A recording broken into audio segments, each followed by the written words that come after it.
faire pour oser? Salut, c'est Manon. Je suis ravie de te retrouver aujourd'hui pour te parler de ce sujet très à propos pour nous qui est l'audace et comment oser faire quelque chose que je n'ai jamais fait. Comment oser faire quelque chose qui me tient à cœur mais qui me fout la trouille. Comment oser se lancer, sauter dans l'inconnu sans savoir s'il y a un filet en dessous. Ma première invitation pour toi, ce serait de te demander pourquoi tu veux le faire, cette chose, au départ. Pourquoi c'est important selon moi, c'est parce que en sachant pourquoi tu veux y aller, pourquoi ça t'anime de le faire, ça va te donner l'assurance et l'audace pour y aller. Ça va te donner les sources de motivation finalement pour oser le faire. Je vais te donner un exemple. Tout simplement réaliser ces audios. Pour moi, au départ, c'est pas quelque chose de forcément simple. C'est pas quelque chose que j'ai l'habitude de faire.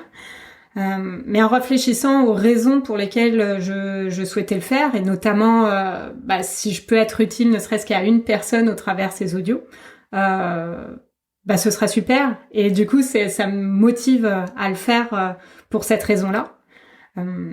Autre chose que je trouve bien, en tout cas qui fonctionne chez moi, c'est de me projeter et de penser à la fierté que je vais avoir en réalisant cette chose. Et donc me projeter dans cette fierté me donne déjà envie d'oser le faire. Et ça m'aide à me lancer. Ma deuxième invitation pour toi, ce serait de pas attendre de ne plus avoir peur pour y aller. Parce que déjà ça n'arrivera pas. Désolée de te le dire. Parce qu'en fait l'audace c'est pas le fait de ne pas avoir peur, mais c'est la capacité à agir avec sa peur. Donc j'ai la trouille, mais j'y vais quand même. Mon astuce pour toi en fait c'est de regarder cette peur en face, quoi, de l'accueillir et de la décrire. J'ai peur de quoi exactement?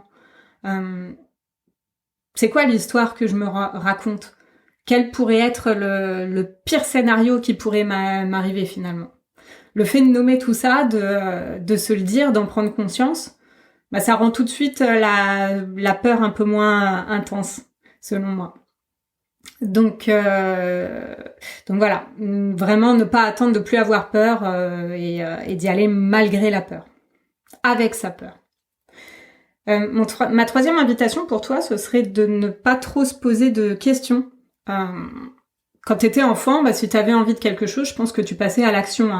Tu t'allais pas te demander si t'étais capable ou pas. T'y vas, quoi.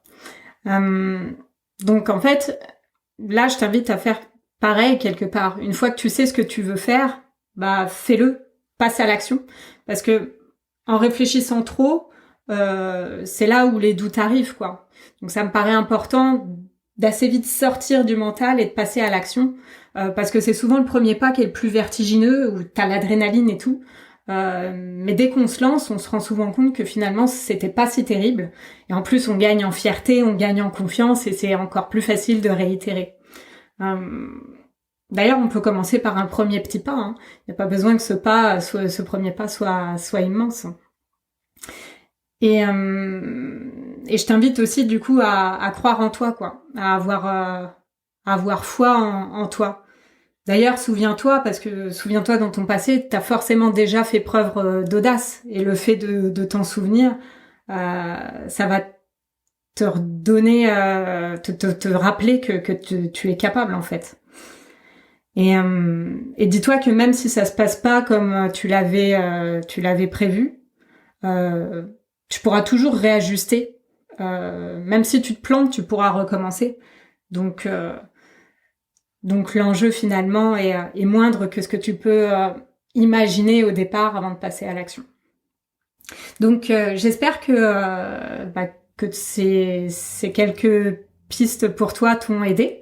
Et puis je t'invite, si tu veux aller plus loin, à télécharger notre e-book qui s'appelle Reprendre ta vie en main. Parce que ça va te permettre de réfléchir justement à tes envies et à te donner plus d'audace pour oser y aller. Et si d'ailleurs tu as besoin de soutien pour ça, ben ce que je t'invite à faire aussi, c'est de prendre rendez-vous avec nous, parce qu'en fait en ce moment on offre en cadeau une séance de coaching, donc ça vaut le coup d'en profiter, en particulier si tu as envie de te lancer dans quelque chose et que tu as besoin de soutien ou d'être assuré pour ça. Donc sur ce, je te dis une très bonne journée et à bientôt. Salut.